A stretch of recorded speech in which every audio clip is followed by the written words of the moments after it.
Hello friends, मैं प्रीति आपकी अपने चैनल मंत्रा एजुकेशन हम ऑलवेज द राइट वे में एक बार फिर से बहुत बहुत स्वागत करती हूँ। यहाँ पर जो है कोशिश की जाती है कि आपको मुश्किल से मुश्किल टॉपिक को एक सिंपल लैंग्वेज में एक आसान तरीके से आपको चीज़ों को समझाया जाए। तो ऐसे ही आज जो हम बात करने वाले हैं ब्लड डिसऑर्डर के बारे में बात करने वाले हैं कि ब्लड डिसऑर्डर क्या होता है, किस रीज़न से होता है और उसके हम टाइप्स के बारे में हम बात करेंगे। तो चलिए बिना वक्त ज़ाया किए आज की क्लास को शुरू करते हैं। लेकिन आज की क्लास को शुरू करने से पहले लास्ट तक क्लास में बने रहिएगा। क्लास कैसी लगी ये ज़रूर बताइएगा। पसंद आए तो लाइक और शेयर करना बिल्कुल मत भूलिएगा। और अभी तक चैनल को सब्सक्राइब नहीं किया है तो जल्दी से जाके पहले चैनल को सब्सक्राइब और बेल आइकन को दबाना बिल्कुल मत भूलिएगा, जिससे चैनल पे आने वाली वीडियो की नोटिफिकेशन आपको जल्दी से मिले।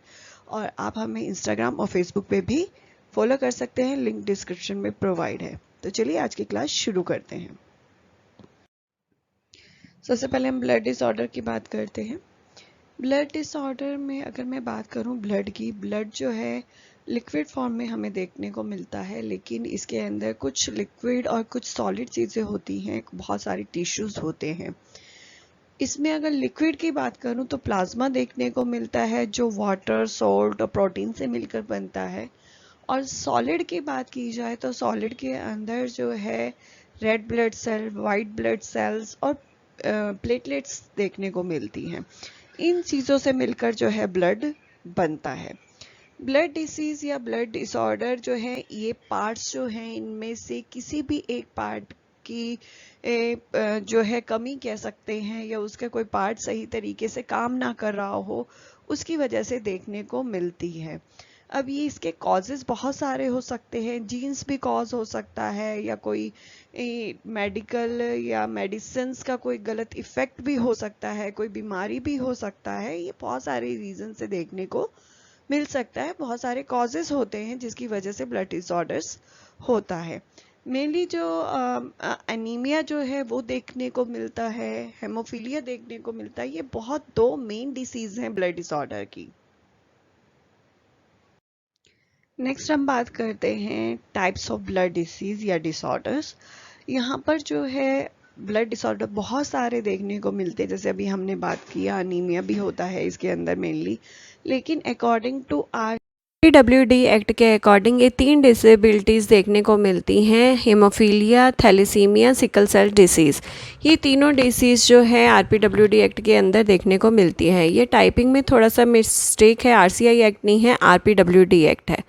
तो लेकिन आज हम बात करेंगे हेमोफीलिया के बारे में। हेमोफीलिया क्या है उसके बारे में हम डिटेल में जानेंगे। तो चलिए क्लास को आगे बढ़ाते हैं। करते हैं हेमोफीलिया की। हेमोफीलिया की डेफिनेशन के बारे में हम बात करेंगे, और ये डेफिनेशन जो है आरपीडब्ल्यूडी एक्ट 2016 के अंदर दी गई है, क्योंकि हेमोफीलिया आरपीडब्ल्यूडी एक्ट की 21 डिसेबिलिटी में से एक है। क्या कहती है definition? Hemophilia means an inheritable disease usually affecting only male but transmitted by women to their male children। यानी हेमोफीलिया जो है इनहेरिटेबल डिसीज है, यानी ट्रांसमिटेड होती है मदर से, या ये कह सकते हैं पेरेंट्स के द्वारा जो है आती है बच्चों के अंदर। और ये अधिकतर जो है मेल में देखने को मिलती है, लेकिन जो है ट्रांसमीटर होता है मदर वुमेन से सिर्फ मेल चिल्ड्रंस के अंदर अधिकतर देखने को मिलता है। Characterized by loss or impairment of the normal clotting ability of blood so that a minor wound may result in fatal bleeding। यहाँ पर जब आपने देखा होगा ब्लड हमारा कभी चोट लग जाती है तो ब्लड जब हमारा बहता है तो थोड़ी देर में ही वो सूख जाता है। वो जो सूख जाता है वो क्लोटिंग जो है हेमोफीलिया में देखने को नहीं मिलती है। नॉर्मल जो क्लोटिंग जम जाती है, एबिलिटी होती है एक ह्यूमन के अंदर, वो नहीं होती है। वो क्या होता है, ब्लड बहता चला जाता है, बहता चला जाता है। अकॉर्डिंग टू अब ये सिवियरिटी है कि कितने जल्दी ब्लड बनता है। जितनी ज़्यादा सिवियरिटी होगी तो उतनी तेज़ी से ब्लड बहता है, और ऐसे पर्सन्स के लिए बहुत ज़्यादा मुश्किल होता है डेली लाइफ सरवाइव करना। वो किचन में काम करते हैं तो ज़रा सा चाकू लगना भी उनके लिए बहुत घातक साबित होता है। सेफ्टी पिन से भी अगर काम कर रहे हैं तो भी उनके अगर पिन चुभ जाती है या सुई लग जाती है कहीं तो वो काम करता है। बच्चे खेलते हुए गिर जाते हैं तो जब गिरते हैं तो आपको पता है कि चोट लग जाती है बच्चों को, तो वो घातक साबित होता है। तो इन बच्चों का बड़ा केयर करनी पड़ती है कि किसी तरीके का ही चोट ना लगे, और जैसे ही चोट लगती है तो उसको फर्स्ट एड जो है प्रोवाइड करवाया जाता है। हेमोफीलिया ब्लीडिंग डिसऑर्डर है और ये इनहेरिटेड प्रॉब्लम है। इनहेरिडिटी मतलब एक पेरेंट से उसके बच्चे में प्रॉब्लम आना और ऐसे ही जनरेशन टू जनरेशन आगे पास होती है। और हेमोफीलिया जो है प्रोटीन की जो कमी होती है उसकी वजह से क्लोटिन फैक्टर में प्रॉब्लम देखने को मिलती है। क्लोटिन फैक्टर क्या है? आपने देखा होगा जब हमारे कहीं चोट लग जाती है तो ब्लड बहता है। ये ब्लड जो है बहना अचानक रुक जाता है क्योंकि हमारा थोड़ी देर में ब्लड जो है सूख जाता है, क्लोटिंग से जम जाती है ब्लड की। तो वो जो ब्लड की कोटिंग जमती है उसी में जो है हेमोफीलिया में दिक्कत देखने को मिलती है। अधिकतर ये मेल फैक्टर्स में देखने को मिलता है, वुमेन्स में ये कम देखने को मिलता है। हेमोफीलिया जो है एक्स फैक्टर की प्रॉब्लम की वजह होता है, यानी एक्स फैक्टर में कुछ जीन्स होते हैं 5-8 और 5-9, उसकी कमी की वजह से देखने को मिलता है, ये प्रॉब्लम देखने को मिलती है। यहाँ पर वुमेन में क्यों कम होता है, मैन में क्यों ज्यादा होता है, वो भी अब आप समझ लीजिए। एक्स फैक्टर जो है, एक्स में अगर प्रोटीन की कमी होती है तो लड़कियों में जो है 2 एक्स पाए जाते हैं क्रोमोसोम, और बॉयज में जो है 1 क्रोमोसोम पाया जाता है एक्स। अगर कहीं पे एक्स के अंदर प्रॉब्लम होती है जीन्स में, प्रोटीन में, तो उसे ऊपर से दूसरा एक्स नहीं है उसको कैसे कवर अप करने के लिए, लेकिन वुमेन के पास जो है कवर अप करने के लिए 2 एक्स होते हैं। अगर एक में प्रॉब्लम है तो दूसरा उस चीज को कवर अप कर लेता है, तो इसलिए जो है वुमेन्स में ये चीज कम देखने को मिलती है। अगर प्रोटीन की एक एक्स में कमी होती है तो दूसरा एक्स जो है उसको कवर अप कर लेता है, लेकिन बॉयज के अंदर एक एक्स होने की वजह से ये प्रॉब्लम ज्यादा देखने को मिलती है। इसी वजह से जो है वुमेन जो है मदर में अगर होता है और आगे उसके चाइल्ड मेल में ये चीज ज्यादा देखने को मिलती है, बजाय कि किसके गर्ल जो उसकी चाइल्ड हो उसमें ये प्रॉब्लम देखने को कम मिलती है। नेक्स्ट हम टाइप की ओर बढ़ते हैं और इसके अंदर 3 टाइप देखने को मिलते हैं, हेमोफीलिया ए, हेमोफीलिया बी और हेमोफीलिया सी। यहाँ पर जो है हेमोफीलिया ए जो है बहुत कॉमन डिसीज है, हेमोफीलिया के अंदर सबसे ज्यादा देखने को मिलता है, और ये एक्स क्रोमोसोम के फैक्टर एफ यानी जो F8 के नाम से जाना जाता है उसमें प्रॉब्लम देखने को मिलती है। और ये फैक्टर जो है या जीन्स कह सकते हैं, ये एक्स क्रोमोसोम के अंदर ही मिलता है, और इसको जो है क्लासिक हेमोफीलिया के नाम से भी जाना जाता है। ऐसे ही आगे बढ़ते हैं हेमोफीलिया बी की ओर। ये जो है जीन्स F9 में प्रॉब्लम होने की वजह से मिलता है, और ये F9 भी एक्स क्रोमोसोम में देखने को मिलता है, और इसको जो है दूसरे नाम से जाना जाता है क्रिस्टमस डिसीज। ये भी काफी देखने को मिलता है, लेकिन हेमोफीलिया से कम, बट रेयर डिसीज नहीं है, ये देखने को काफी मिलता है। उसके बाद हेमोफीलिया सी। हेमोफीलिया सी जो है ये जीन्स 11 यानी F11 में जो है, जिसको नाम से जाना जाता है, उसमें प्रॉब्लम देखने को मिलती है, और ये जो है क्रोमोसोम 4 के अंदर देखने को मिलता है, और ये बहुत रेयर डिसीज है, कम देखने को मिलता है। इसका डिस्कवर जो है 1953 के अंदर किया गया था। यहाँ पर आप जो है तीनों के तीनों जो हैं बहुत ज्यादा कह सकती हूँ, काफी इसमें से सबसे रेयर हेमोफीलिया सी है। और इसकी अगर बात करूँ इंसिडेंस और प्रिविलेंस की, जो 4000 में से एक बच्चा जो है हेमोफीलिया से ग्रसित होता है, और अगर मैं बात करूं 5000 में से एक मेल पे बात करूं तो वो हेमोफीलिया से ग्रसित होता है।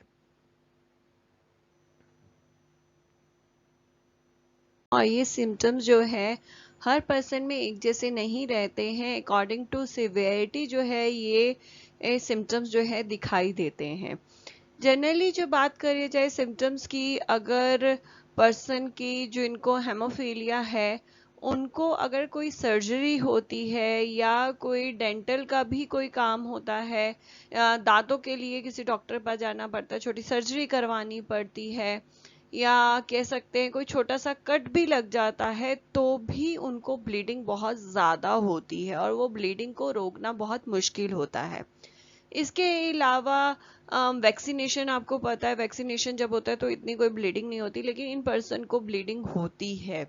जॉइंट में जो है पेन रहता है, स्वेलिंग आती है या टाइटनेस जैसी चीज़ देखने को मिलती है यूरिन में, और साथ में जो स्टूल होता है उसके में भी ब्लड देखने को मिलता है।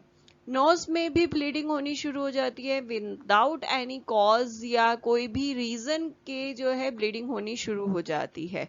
इन्फेंट के अंदर जो है, जो बच्चा छोटा होता है तब वो चिड़चिड़ा हो जाता है बहुत इस ऐसी प्रॉब्लम में, लेकिन उसका रीजन नहीं पता कि वो चिड़चिड़ा क्यों हो रहा है, अनएक्सपेक्टेड रीजन होता है या छोटी छोटी बात होगी उस पे वो चिड़चिड़ापन उसका दिखाई देने लग जाता है।